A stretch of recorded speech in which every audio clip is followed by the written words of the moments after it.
So here is what this particular '07 Prius with about 250,000 miles on it looks like under the hood. This car is overall pretty clean underneath.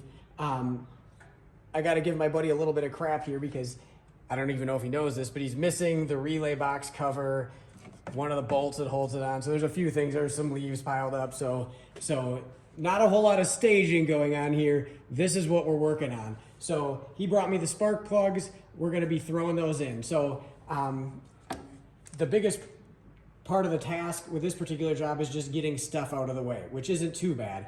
But that's what we're going to be spending our time on, is basically getting to the spark plugs. The changing of the spark plugs is pretty easy.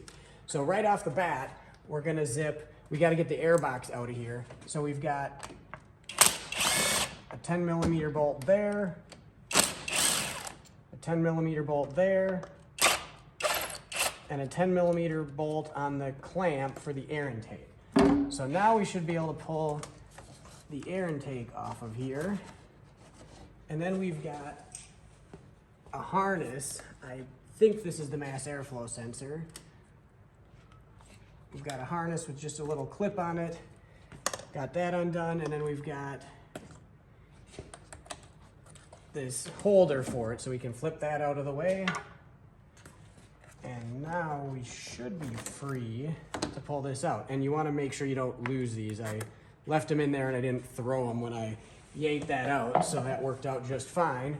Now we're going to zip the one bolt off the relay box, and I've got a bin of bolts. I'm gonna go grab another one so we at least have that secured a little better when it goes back together at the end here. So now, I'm gonna flip that out of the way here. We've got to unplug the harnesses on the coil packs, and sometimes you got to fight with it a little bit. I'm using a pick, and I'm gonna stick it in from the back side opposite where you'd push with your thumb, and I'm just gonna lift the tab up and off the latch.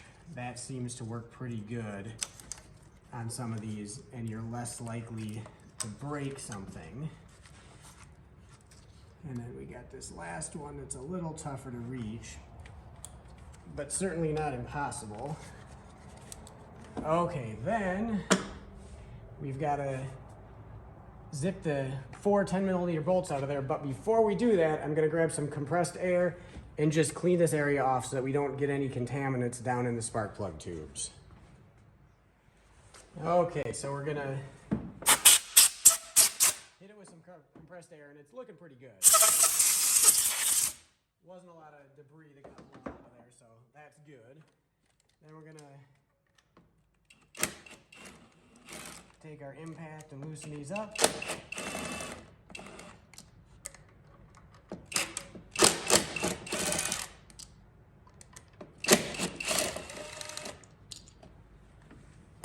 We'll set that aside. Grab those 4 bolts. Pull the coil packs out. That grommet stuck to the valve cover, so we'll just manually pull that off. Same thing with that one. And that one. And there's our last one. Now, I've got my spark plug socket. My favorite ones that I've found are these gear wrench ones. It's magnetic, it swivels, and it's one piece. So you won't end up with a socket stuck down in there on the plug and you just pull the extension out of it. It's one piece. So if you can pull on the top, you're gonna get the whole thing. So these are my favorite ones that I found. So we'll set that down in there. I use a lot of power tools, but you don't want to use power tools on spark plugs.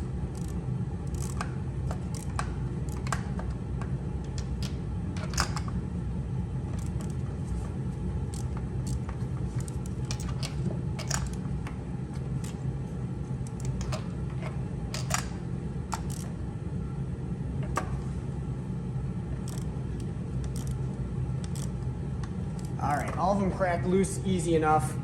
But now it's going to take a little bit of time to work them all the way out. So we're going to just go into time lapse, and I'll get those things pulled out in a hurry.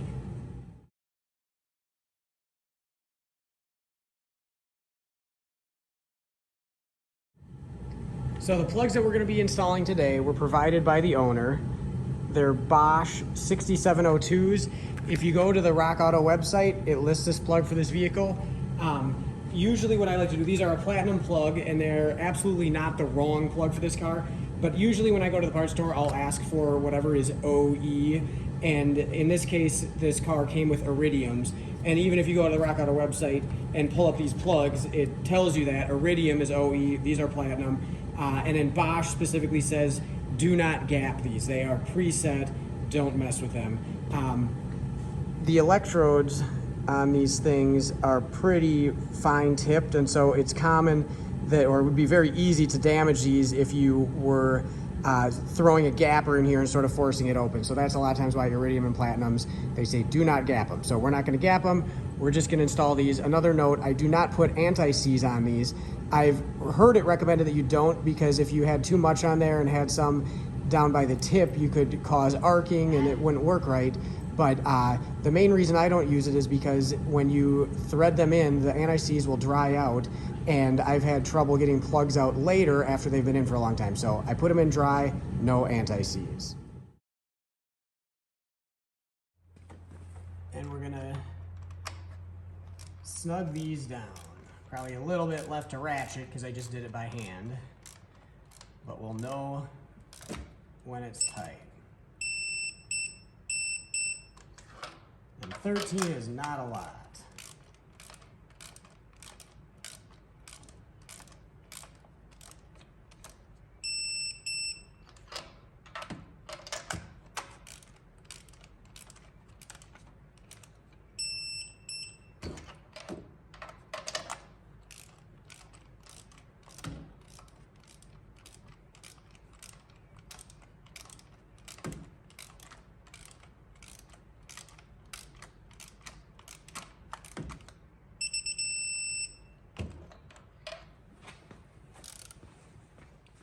Okay, so now a product that I will use is dielectric grease. I'm gonna put a dab of that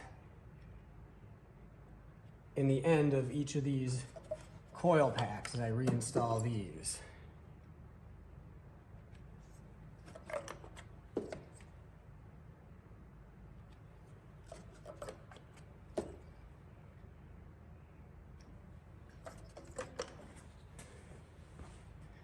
There's what I'm using.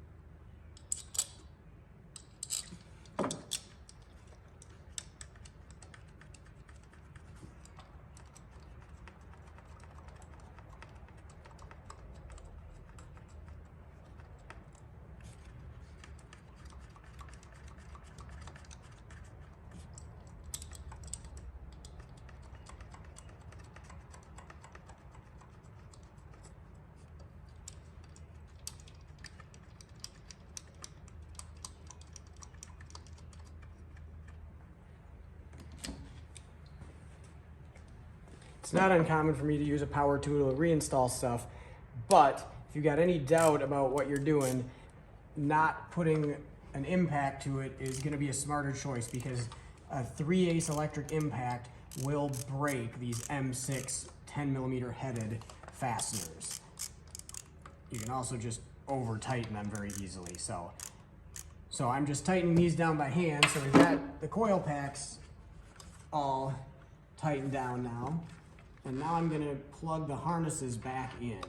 This one all the way on the driver's side is a little bit of a tight fit.